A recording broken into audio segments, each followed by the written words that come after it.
theme. I mean, well, the theme is fear. Like the human fear is the theme that runs through the album, and I guess that's a fear that runs through a lot of movies. You know, you were asking about The Birds, whether that's a song based on the Hitchcock film. It's not, but every Hitchcock film is based on the theme of fear as well. You know, and fear is universal. We all experience fear, but what is interesting is how our response to fear is individual. Parenthood of fear? No, quite the opposite. The song. Sure, funny people. A few people have asked me about that. Do you feel more fears now that you're a parent? The song "Hooked" is about how we all have these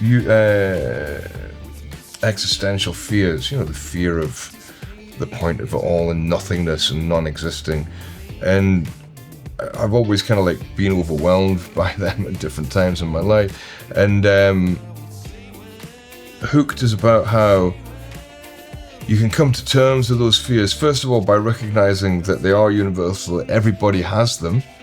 And so, because everybody's got those fears, you feel it's easier to deal with it because you've got it in common.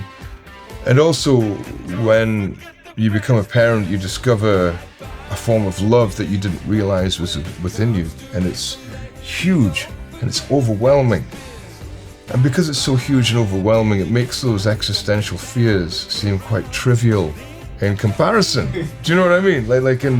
And in a way, there are maybe trivial anxieties and worries that you have as a parent, but for me, I actually found it being quite liberating. It sort of freed me from fear. She's an incredible drummer, which is quite essential, really. Yeah. But also, she's just an incredibly enthusiastic person. She has a great confidence about her, the way she moves through the world. Nothing phases her, and yeah, she just very easygoing and like enjoys being in the band and like playing music. Yeah. And is loving being on the road and excited to be in Argentina for the first time. We're excited to bring her here and show the crowd. You know. Yeah. Totally. And she's smart and very funny as well, you know. It's great to be hanging out with people like that. You know, it's funny, like the music industry always changes. You know, like it changes year by year. Like the difference between 1980 and 1985 was big, you know, like, but, you know, with CDs appearing or whatever. But still your urge to make music stays the same. You know, like your urge to be an artist is constant and that doesn't change. And I try not to think about the music industry too much, like, because I make records the same way.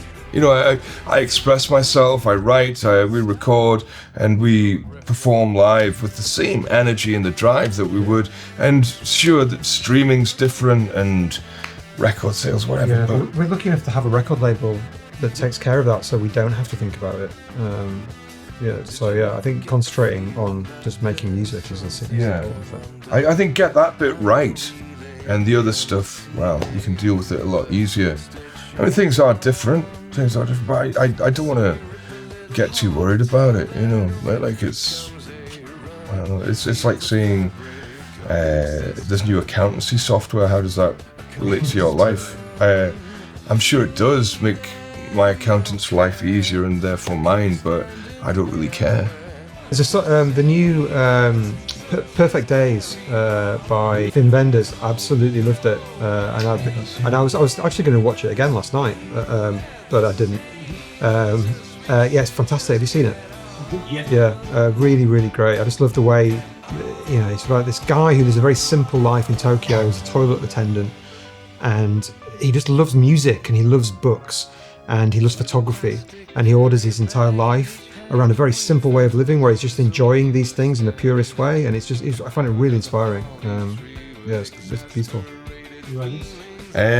So I'd say film, Zone of Interest. I really loved that film. That was very powerful, very, very powerful. It was, you know, one of those films where the audience of the cinema is completely silent at the end and everybody's, you know, kind of shocked, but brutally powerful. TV series, I really liked Ripley, the Netflix version of Patricia Highsmith. I love Patricia Highsmith, and it was so different from the last film that was made, and the cinematography was beautiful, really, really well done, and the acting was incredible. And book, I'm currently reading The Voyage Home, which is the second part of the second book that came after Women of Troy by Pat Barker, which is talking about the story of the Iliad and the Odyssey, but from the perspective of the women, which is really cool. I love her writing, and I like Greek mythology, so it's a good combo for me. Yeah.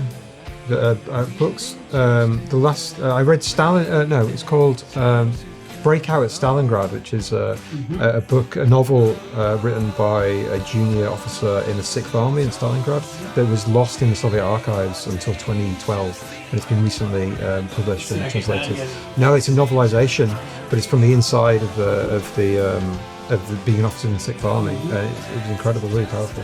Hi, I'm Alex Kapranos. I'm Bob Hardy. We're from Franz Ferdinand, and this is Create or Die.